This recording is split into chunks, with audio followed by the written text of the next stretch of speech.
Welcome to Stretford, Paddock. I'm Ronaldo Brown, and this is the news at Old Trafford. And don't be fooled by the blue skies. It is still a little bit cold and a little bit chilly in here. And all of you out there that don't think there's a weather machine, tell me something a little bit different then, because it's been cold, it's been blue, and the sun's been shining.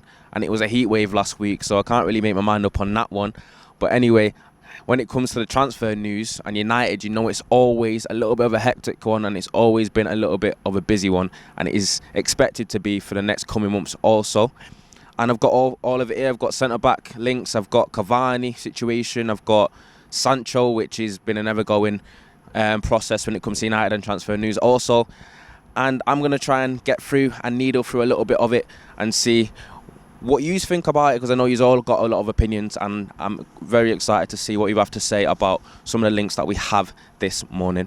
And without further ado, let's get into the news. Well, the first bit of news is the link of Jadon Sancho, which hopefully gets over the line in the summer, because we know he's keen to come, and we know right wing is a priority, and we know that with a man of that calibre and that potential and his age, he's pretty much a shoo-in, and I think he'll provide a little bit of spark to the theatre of dreams. And it was by our good friend Fabrizio Romano on the Here We Go podcast, stating that United have everything set to sign Jadon Sancho this summer. They're just waiting for the final price. So it looks like this saga could actually come to a bit of an end, and we could actually get the man that we've wanted for the past couple of years now.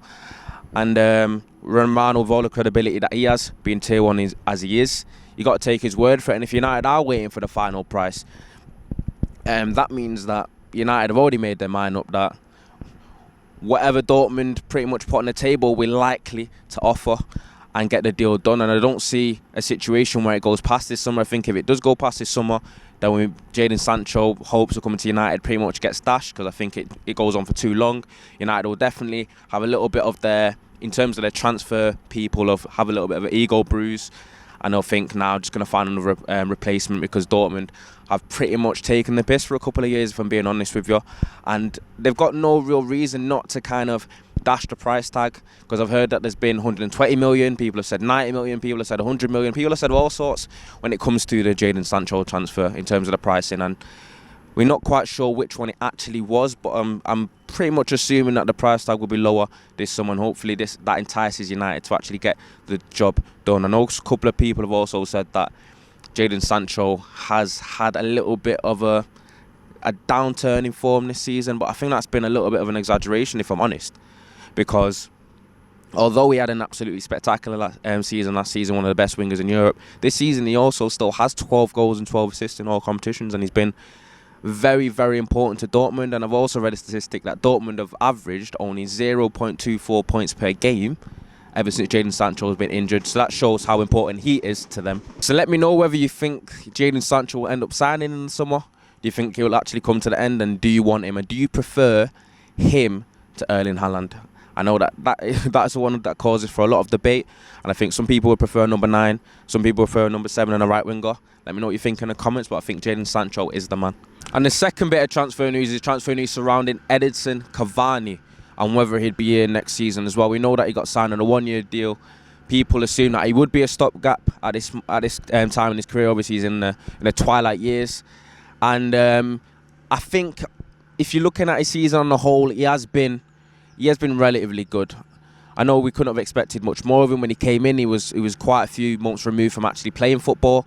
He's 33, 34 years old now, and he's definitely in the latter stages. Being at the top for so long in Europe, it's difficult to stay quite at that level, and I think he's offered something a little bit different to the rest of the forwards that we've had, with his experience, with his movement, and if anything, he's had the ability to provide some sort of mentorship to Martial, to Greenwood, to Rashford, and hopefully that will stand him in good stead for the future. But the news surrounding Cavani is that there's a possibility that his heart could be set on a return to South America, with it being stated on Ole that Boca Juniors, Ole, I don't know what, Ole, not the manager, but Ole, in terms of the news, where the news was reported from, it has been stated that Boca Juniors expect Edinson Cavani to join them in June. The number 7 shirt is being ready for Cavani, but he also knows the number 9 shirt is free, once worn by Gabriel Batistuta and Martin Palermo.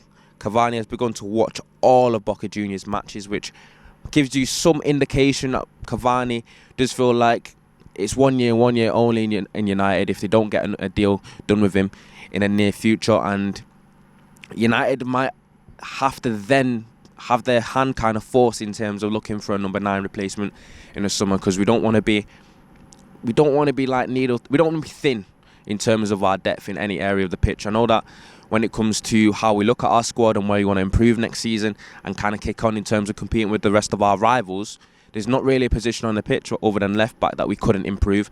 And if we do lose Cavani in the summer, we definitely need to be in the market for another forward or someone. I know people are saying Haaland, but there's other people out there in case we can't quite afford that price tag. Because if we do get Erling Haaland, it kind of dashes your opportunity to get other people. But on the Cavani front, how many of you would like to actually see him stay, or how many people are actually all right with him leaving? You got to let us know in your comments. I know he's in the twilight years of his career and he has been relatively decent this season, but he has seemed to burn out a little bit and he's had a few injury problems. But I want to know what you think about the Cavani situation and whether you'd like to see him stay or go. And with the third bit of news, it is surrounding the usual links when it comes to United, and that is the centre-half links, which Dean Jones-Soccer, who is apparently a transfer insider in European football, has stated that Jules Koundé and Pau Torres are prime centre-back targets for United. United are also looking at Rafael Varane's situation at Real Madrid in case he becomes available, as well as keeping an eye on Ibrahima Konate. So being a transfer insider, it seems like he's just named every centre-half that he could think of that has been linked to United, and he's bound to get one correct. That's all I could get from that. That is just seemed like he's pulled any name out of the hat there and just said linked to United, which is usually the case when it comes to the transfer season with our club anyway. But we know that centre-half is definitely a need. I think I'll be very, very, very surprised, because I know that Milinkovic has been linked to us as well. I'll be surprised if a centre-half doesn't come in the summer. And it's something that we definitely need to look at, because we know that our defensive record throughout this early stage of the season, the first half of the season, wasn't great at all.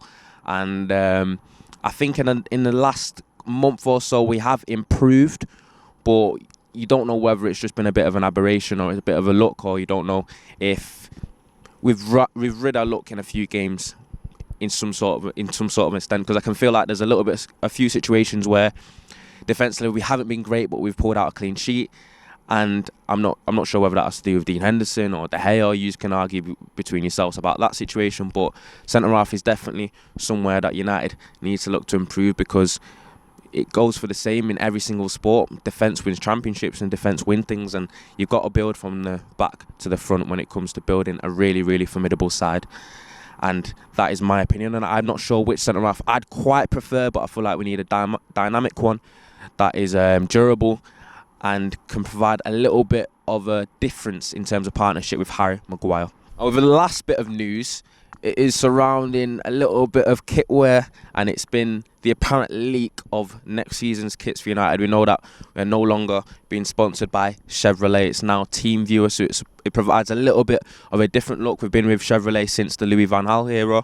Now that I'm looking at it, you're going to see it on the screen right now. You got to give your opinions on it. I think it looks relatively basic. You can't really go wrong. I don't think football is too much to do about fashion. I think I'm more asked about what United do on the pitch. But it has been leaked, and we have gone with what you've got: the red, you've got the blue, you've got the turquoise and white. Can you call it? Was it blue and white? I really do like that kit, actually. I think the one that's got red and a little bit of blue looks relatively nice. I know that it's only a leak, so we're not quite sure whether it's actually that credible. It was on the Daily Star for how much that counts. But let me know what you think about the kits. Which one do you like? Which one do you prefer? Would you be happy if that's the actual kit for next season? I think I do like the blue one. Other than that, I'm not too bothered. I'm more bothered about United do on the pitch next season. But let me know what you think about the kits anyway. And with that, that is the news at Old Trafford today. It actually has started to warm up a little bit as I've been doing this. But that's been the news. A bit about Cavani, a little bit about Jadon Sancho, centre-half links, and a little bit about a kit leak. And obviously we've got the game tomorrow, Granada, big game in Europe, a chance for us to win some silverware. We'll have it all covered for you tomorrow. We'll have the watch along with all the reviews, with all that action and all that jazz, and you can catch it here right on Stretford Paddock. But as far as I'm concerned, I'm Ronaldo. This has been the news. Remember to like, comment, subscribe if you're new, and I'll see you next time.